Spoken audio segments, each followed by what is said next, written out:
Welcome back, I'm the Book Guy, and today we are talking about one crazy, strange sci-fi series, the Imperial Radch Trilogy by Ann Leckie. Now this was her debut novel, Ancillary Justice, and it's a pretty ambitious concept about artificial consciousness, and a galaxy-spanning empire, and what it means to be human. You should know upfront, this is a literary sci-fi, meaning it's got a huge emphasis on art, form, and style. It won a bunch of prestigious awards because, in layman's terms, it's a bit fancy. You see, our main character, Breq, is an artificial consciousness, or a computer program, or a robot. You might call her an AI, but it's not the AI slop we are currently suffering through. So Breq is narrating the story in first-person mode, meaning every single line of this trilogy is written as if it's a computer telling the story. There's a strong character voice, a very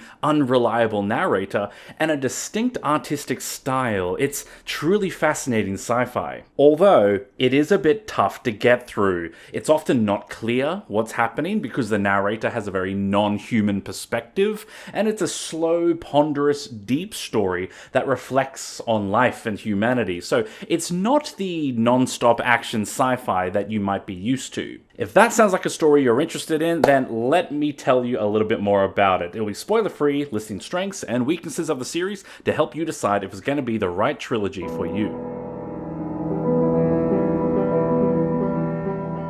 Breq is a single human soldier on an icy planet on a quest for revenge, because Breq used to be a mighty warship, the Justice of Torin. She was an artificial mind that ran the ship and the thousands of ancillaries on board. You see, the ancillaries are people, humans who have committed a crime and as punishment had their consciousness stripped away, making them into drones for the powerful AI minds that controlled these ships. Through ancillaries and mighty warships, the Radch Empire has conquered most of the galaxy. Now humanity is ruled by AI. Breq used to be a mighty warship with thousands of minds all under her control, but now she has just one body and one life. She must discover the truth, find the traitor who turned on her, and expose the threat to the Radch way of life. And in the process, she will learn what it means to have just one human life. Okay, before we talk about anything like plot and characters and sci-fi, we gotta address the elephant in the room. The biggest standout feature of this trilogy is the unusual narration style, and while it is very well written and won a bunch of awards, I think some of you might love it and others are gonna hate it, so it's a bit divisive among readers. We gotta establish what this is about first. Breq, our main character and the narrator of the story, is a computer in a human body, so her way of thinking is very emotionless, practical, and mathematical. She thinks in ones and zeros. 0001101. But let me say again, she may be AI, but she is not the AI slop we see everywhere these days. I mean, the first book was written in 2014, before any of that sort of stuff existed. So think more like iRobot, or Data from Star Trek. A robotic character who is unfeeling, direct, often unintentionally offensive, but also very efficient. This means the story is written in precise, clinical language that is often dry and without color. Every word and sentence is designed to mimic the style of computerized thought. Fascinating. But it's more than just language. This style benefits the story in interesting ways because of the narrator's unique point of view. Breq is AI, so she overlooks things that are very important to us humans and then overemphasize things that might not seem like a big deal to us. For example, early in book one of the AIs is explaining the concept of ancillaries, and someone asks, well, what about the moral and ethical implications of creating human drones? And the AIs are all just like, no, crime is low and society's running smoothly. As if that answers the questions. So they prioritize different things. So some topics are very important to the humans and to the readers, and yet the narrator just dismisses them out of cold logic. Logical decision, logically arrived at. Then there are other times when Breq needs to take direct action, and she explains at length her elaborate mathematical thought process for the entire thing, definitely over-explaining. Now this may all sound like it's just fancy art. But it does have a positive effect on the story. Sometimes there are deliberate gaps in the story because the narrator just doesn't care to explain it. The narrator may not be self-aware or aware of her audience. So there's many clever ways that this is utilized, and it's a great example of an unreliable narrator. For example, the narrator's biggest struggle is just with human beings. Pathetic humans. Breq has only a clinical understanding of emotions and psychological states and sexual appetites, even if she doesn't really experience those things herself. So for her, everything about humans is just catalogued. A human will often have a line of dialogue in the text, followed by a short list of emotions that Breq notices from their body language and tone. You are experiencing mood swings, common in adolescence. The AIs also struggle with the concept of gender. They can't really tell male or female apart. All they know is that humans get really mad at you if you call them by the wrong gender. But Breq used to have thousands of human bodies as her ancillaries, so she's all genders and none, and doesn't really see what the big deal is. It's a fascinating exploration of gender norms. Plus, the AIs in the book default to calling everyone she or her. Part of it's because they're all ships, and ships traditionally are given feminine names. So every character in this book is called she, even though as a reader you might be thinking, I'm pretty sure that character's a guy. Again, another unreliable narrator. Finally, Breq is very self-aware to a certain extent. For example, Breq likes to learn new songs and add them to her collection, even though she can't sing very well. And she loves drinking tea. In fact, tea comes up a lot in the series, to the point where there was this one unflattering review on Goodreads that sums up the whole third book with just tea with some plot sprinkled in. Obviously, someone didn't like that. But the point is, Breq has human habits. She's interested in music and tea, even though she claims it's just cataloging songs as information or drinking tea for sustenance. So she's not always aware of her more, perhaps, human side. But as the reader, we can see this contradiction, and it's a joy to watch. Still, this is all the ways that a narrative voice is used in the trilogy. You'll have to decide for yourself if it's something that's going to work for you. Personally, I really enjoyed it at the start in book 1, although by the stage of books 2 and 3, it was starting to lose its appeal, but we'll come back to that. I have to be very vague with the world building today because much of the first book would be spoiled if I got too deep into it. So I'm just going to explain what's on the blurb on the back of the very first book. That's all. At an unknown point in humanity's future, we are ruled by AIs. The leaders of the Empire are the same group of AIs that have been ruling humanity for thousands of years now. By creating ancillaries, they have the perfect soldier to enforce their will and the perfect threat to keep everyone in line. This ruling class of AIs have tens of thousands of bodies under their control and mega interplanetary warships where every member of the crew is controlled by the same mind. This creates a really strange world, where a room full of 10 people might have one of them secretly be an AI personality, or maybe all 10 of them are. We are humans. You can't really tell who is human anymore. Most of the actual humans we meet are soldiers or officers within the Imperial Radch, so they have positions of prestige, and yet ultimately, all humans are subservient to the AIs. All hail computer! Still, there's one small extra thing I just want to hint at for the future books. There are other species in the galaxy, and they feature more in books 2 and 3. The Imperial Radch has a tenuous peace with them that could be disrupted, and through these aliens there's a further exploration of what it means to be human. But that's really all I can say. The first book has a very non-linear plot, so it switches back and forth between the present day, when Breq is a single human soldier, and the past, when she was Justice of Tauren, the battleship with 10,000 ancillaries at her command. It's a pretty extreme difference in plots. Now, I won't lie, I did find the first third of book 1 to be often confusing and disorientating. It's hard to distinguish exactly what's happening because of that narrator's style, and switching perspectives in the timeline as well, it's a bit hard to find your feet. I'm very confused right now. But it is by intention. There are things that the narrator is not explaining deliberately, and it makes sense after a while. The plotline in the past, where she is the mighty Justice of Tauren, is all about exploring the leadership of the Empire, and slowly building up to the question of what happened to her to turn her into a single human soldier in the other plotline. It's a great mystery plotline with some high concept sci-fi. And the present day plotline where she's just Breq the human soldier, well, this is by comparison incredibly mundane and slow, but it's also about showing her struggle with accepting her loss in status and power. There's a grief to her situation. Yet she is searching for the person responsible for what happened to her and ultimately looking for revenge. Initiating revenge program. But going further, the second and third books are very different to the first.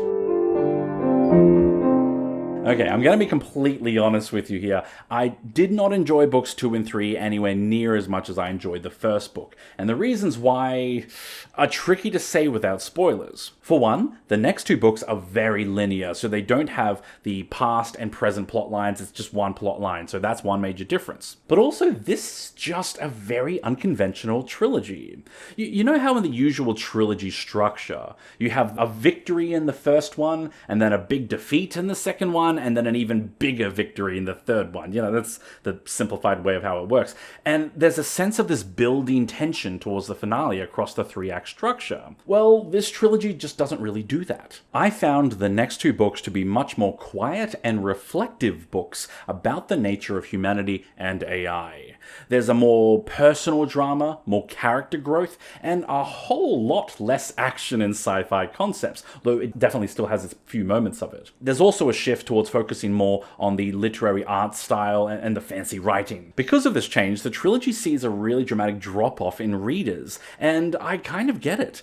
The later plots go a whole lot slower, and there's a lot of, well, the main character drinking tea. Berry, raspberry, ginseng, sleepy time, green tea with lemon, green tea with lemon and honey, liver disaster. Now, I think it's fine to change focus and style midway through a series, but there were 2 great elements missing from the second and third book that were a big part of the reason why the first book works so well. And the first is the big mystery plot line. We got a big question: how did she end up in this situation? That mystery was the driving force behind book 1, and it's just not present in the later books. There's no more that sense of intrigue and searching for clues and building to a revelation. I actually see this type of thing a lot, where the first book in a series has a big mystery focus and then there's just no more mysteries in the later books, and I'm like, come on man, come up with a new mystery. Anyway, the second thing missing from the later books is just simply the stakes. The stakes feel so much lower later in the trilogy, which is kind of the opposite of how you normally want it to be.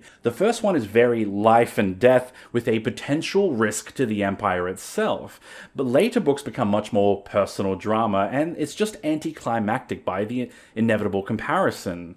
It's hard to make a trilogy work without an escalation of threat. The battle for Helm's Deep is over. The battle for Middle-earth is about to begin. So you may want to try book 1 and then consider how strongly you feel about the writing style in the world and see if you want to read more of it. So our main character is Breq, and she's obviously a huge focus of the story as this unusual narrator. And I won't add much more to it other than just to stress just how subtle her character growth can be. She's not really aware of it, so I think as a reader you got to pay attention to really spot it. That said, for me, the real joy of this series was watching the side characters, the humans in particular, because we see their character journey in very small, nuanced ways, seen through the eyes of a narrator who doesn't really understand them. So we as the reader can infer what's happening to the humans through very small, subtle details in the narration. For example, our main side character is Sevardon. You know, on that note, every name in this series is strange, hard to pronounce, made-up language type names. So most of them I honestly didn't really learn how to pronounce. Anyway, Sevardon is a former soldier and a veteran. Now she's a drug addict and can barely function at all. So she is the most human character of all in many ways because she's the most broken. Being human is great! We see her struggle with drug abuse through the eyes of a narrator who can only catalogue her symptoms but can't really relate to her.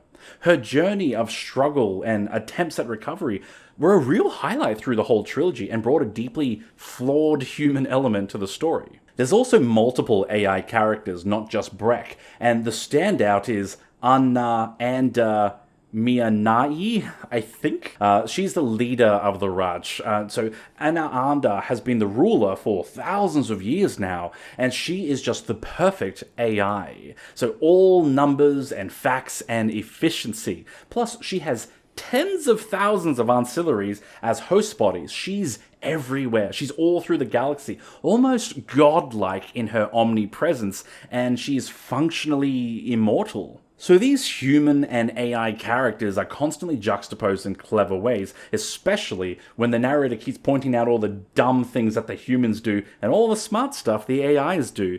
This theme is just continually explored through all 3 books, and it's very well done. And remember, while I do think that the plot lines of books 2 and 3 are probably weaker than the first one, I also think the character writing might be stronger. So there is a trade-off there.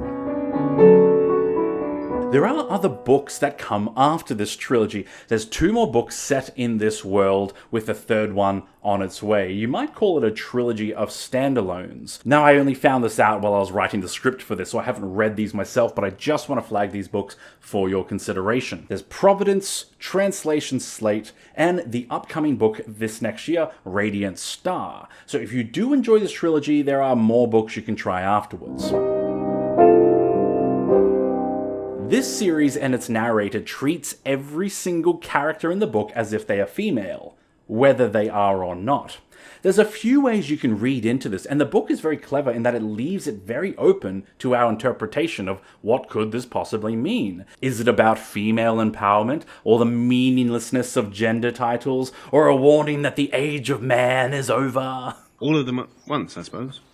Personally, I think it's a great theme to explore on multiple levels. This series is often celebrated by the trans community for having the conversation about the role that gender plays in our society, and I think it's a valid way to read into the trilogy. There's also a curious incident of one same-sex relationship, but I'm honest to God not sure if it is one, because the narrator can't tell the gender of either 2 people. But then the book sort of implies that it doesn't matter either way, and I like that take on it. Still, there's very little content warning in the trilogy today. The series has little to no violence.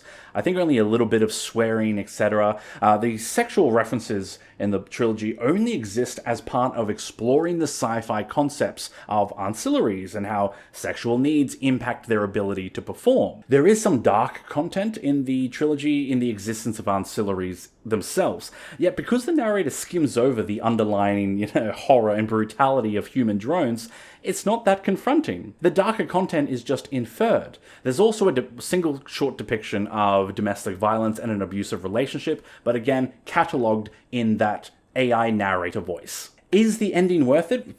Tough question today. I honestly think that the first book is the best of the 3, and it offers a pretty satisfying conclusion at the end of it. As for books 2 and 3, I know I've bashed on them a little bit today. Just remember, the plot is slower and the stakes are lower, but the characters and literary prose are arguably better than ever. So if that sounds like your thing, by all means read all 3. And each book does have a pretty significant finale, so there's something to be said for that. And how much should you try? Look, if the series interests you, try book 1 and see how you go. See how much you love it after book 1, and if you want to continue on from there. You can try the full trilogy and even go beyond with the new books that are currently being released today. Whatever you decide, I wish you happy reading. Thanks for watching. If you enjoyed this video, please consider subscribing. You can also support the channel by trying out my own books, the Immortal Investigations and Urban Fantasy series. Check out my shop and my Patreon as well. And let me know your thoughts on the Imperial Radch Trilogy and if you might give it a try. And of course, feel free to let me know if there are other series you would like to see me do a deep dive video into just like this one. I'll see you very soon, and I hope you enjoy a good book today. Bye!